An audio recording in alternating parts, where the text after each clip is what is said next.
Hello there friends, Harsh here back with yet another video at Robotech. So now after a long time I will be starting my webcam. So now let us start with the headless booting. So I will be showing you all, I'll keep myself in the side here. I guess I'm not too small, just a bit bigger. Yes, that's good. So now as you all know I had one video in the start and I always used to tell you all watch that video so you will understand how to boot into the Pi. But in this video we'll be using the new Raspberry Pi Imager to do the things because that's the latest release and they have renamed the Raspbian OS to Raspberry Pi OS. So we'll be installing that and I will be doing that to the Raspberry Pi Imager, which is just excellent and just good. So I have my 32 GB SD card inserted into my laptop from the, as you all will see, the thing with a 32 GB micro SD card inside it, and I will put that into the laptop and we can access it from the laptop as you all know. Then we can put the micro SD card into the Pi to boot it up successfully. Let's see if it's getting read successfully. Everything is fine. So let's start the Raspberry Pi Imager. It will ask for the administrative thing, just allow it, and you have to choose the SD card, the SDHC card 31.9 gigabytes. Just hit on enter, choose the OS. Now we have got a lot of huge bunch. As you all might know the noobs thing, as I hope you all be knowing noobs thing. I'll just put it around here, that's distracting for me on that in that corner. I'll just put it here and do it a bit bigger. I like it now. So there is a lot many options here. As you all know, noobs, when we install noobs, the same options are here, almost the same. You get Ubuntu, then you can even flash a custom thing, but I prefer this. And once you download, every time it doesn't download, it gets cached on your computer, as you can see over here. A lot of options. We will be going here with the Raspberry Pi OS. I'll click on hit on what I'm saying, hit the left click, so it will get selected. We have already selected the card and I will start the process. It takes time, around 10 minutes I guess, and sometimes your computer might boot. Mine boots, I don't know what the problem is. The Windows boots suddenly at the end saying your PC ran into a problem. So don't worry, I don't know why it happens, but last 2-3 times it's happening to me. I guess something with the Raspberry Pi Imager, but let's ignore that. I will click on write and I will let the process on. I will stop the recording as I don't want to make the video long for 10-15 minutes. Just seeing the loading thing is pretty bad. So I'll just stop the recording so I don't have to go on editing the video. As you all know, I post unedited videos, so I'll just pause the recording and we'll be back once the thing is completed. So I'll just start the thing, so let it start. So I'm now pausing the recording. I'll be back soon, not much time, but yes.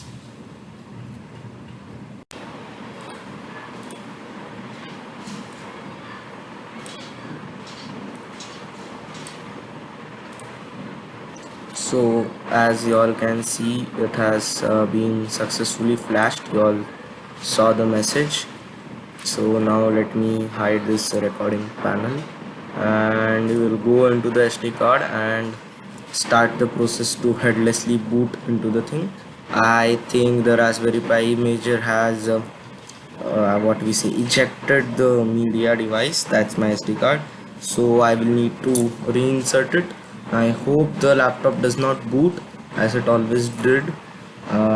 Let's see now what happens. So it's successful. Yes, it has not booted. Everything is working fine. Now what we have to do is go into the US. Why is it taking at US? Let's ignore it.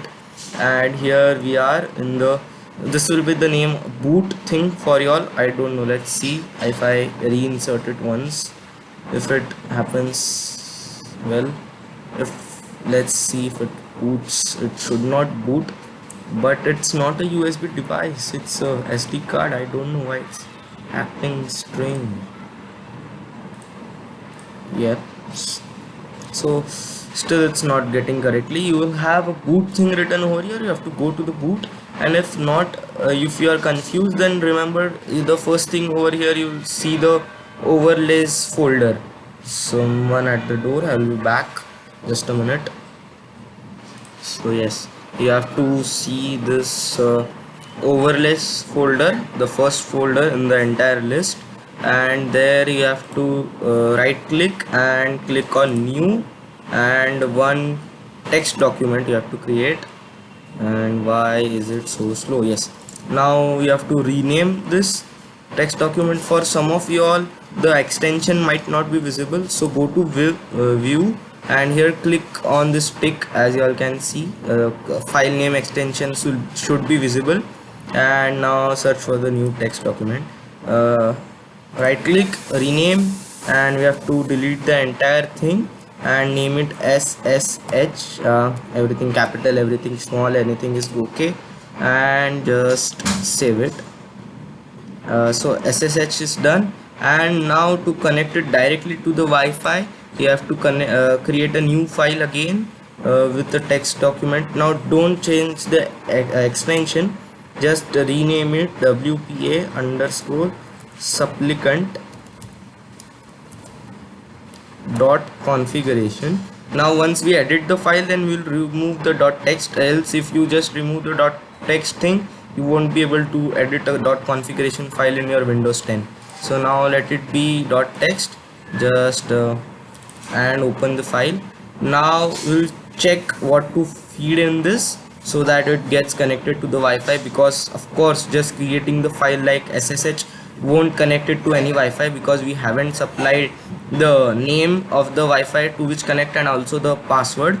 So for that I will leave the things which you have to enter into the thing in the description below, also the link to the original Raspberry Pi site which will show you all what to enter in here. I will be just copy pasting from that site, leave it in the description and also the link in the description, so that it's correct and what we all will do does not harm the Pi. For now I will stop the recording, copy and paste it over here so that there are no copyright issues if I wander off into some other site or something like that. So I will just stop the recording, copy and paste it, leave the link to the same thing in the description, also the say text in the description. So we'll do that, and I'll stop the recording. As you all will see, I did not see any copyright issues in this because we are on the original Raspberry Pi organization.org site. So here, so the original Raspberry Pi.org site, here as you can see we have named the file this, and inside the file example we have to copy and paste this, copy and we will paste it right here into the file. And as you all can see, it is asking us for the country code here, ISO 316 is one country code over here. So we'll just copy it and paste it right here so that we can extract the country code. We'll go to the Wikipedia site, as you all know, the famous Wikipedia site, and here search for our country. Mine is India, so I'll search for India, and not this, so I'll go to next, we'll search for next India. I can't click it because of the video is irritating, man. I'm closing it, sir.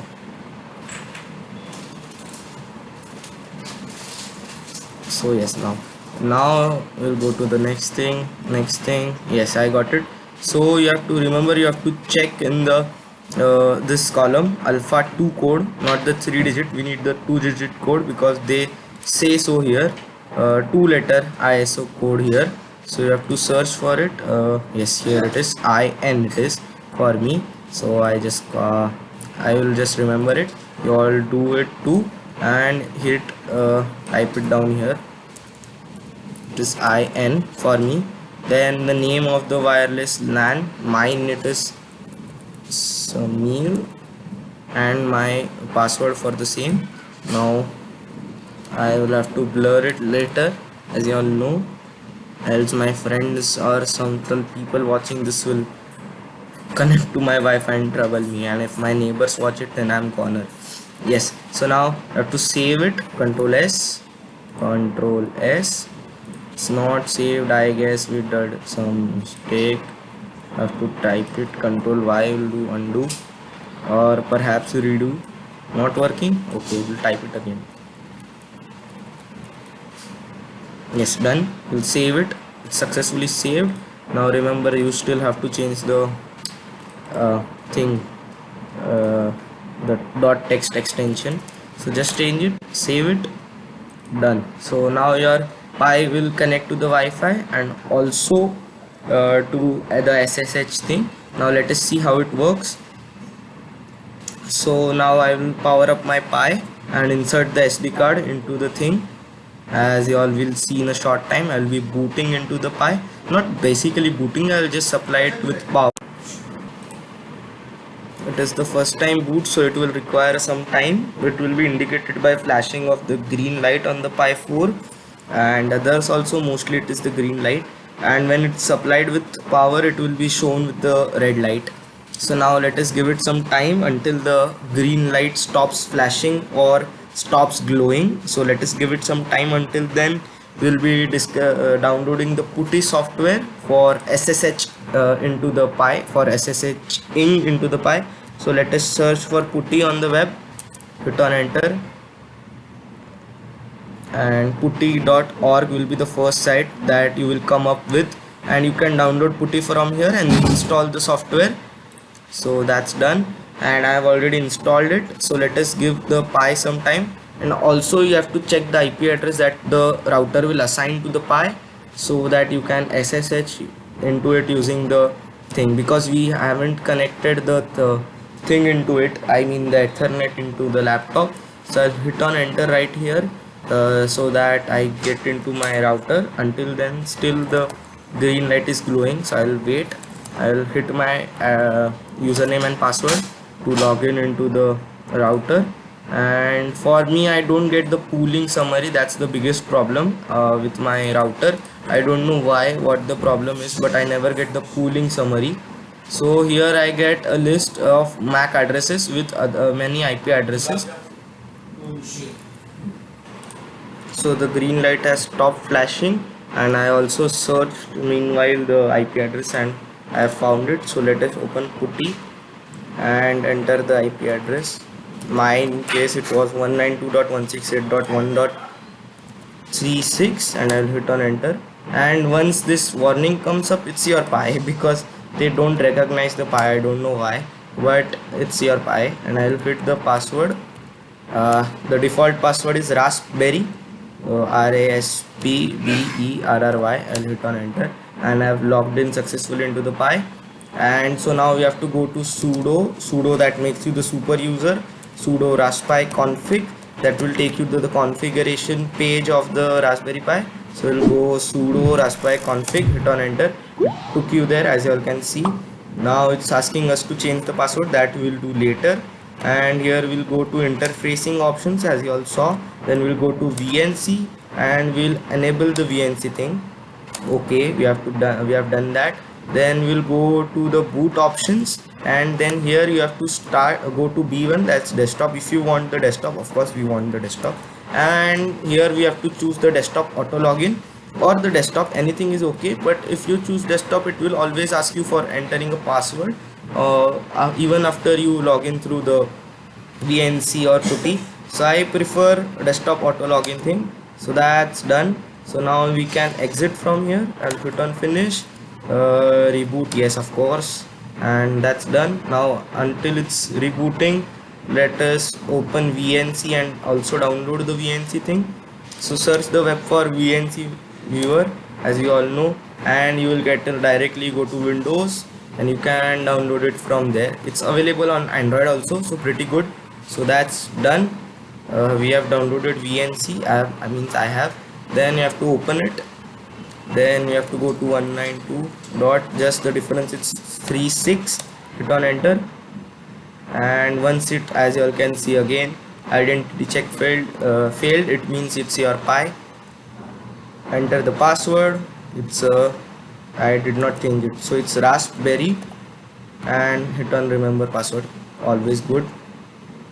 Cannot currently show the desktop. Yes, we forgot to do one thing.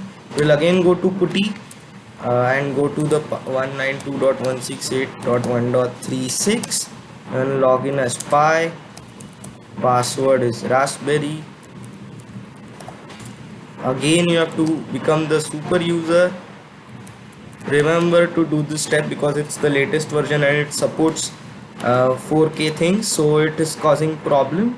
And we'll go to advanced options, resolution, and here you have to change it to the greatest mode, that's 1920 by 1080, and hit on enter and do it. That's done. Now it should work once we finish and reboot once again. So that's done. We'll close the thing and soon you will see the Pi booting up here. It's attempting to connect, as you all can see. Let us give it some time. The green light is again glowing, showing that it's booting up.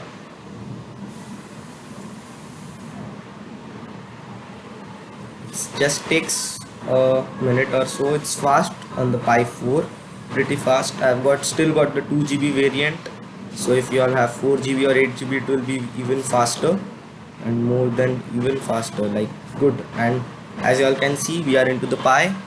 Everything is done, and we'll just ignore the warning, go to next. And I guess I don't have to show this country and all these things because the video has already crossed 15 minutes, so that's too long. I guess you all will go through the settings. I hope you all, if you are stuck up anywhere, you always have my first video, how to set up your Pi. So that's that. Thank you, have a nice day, stay safe, stay happy.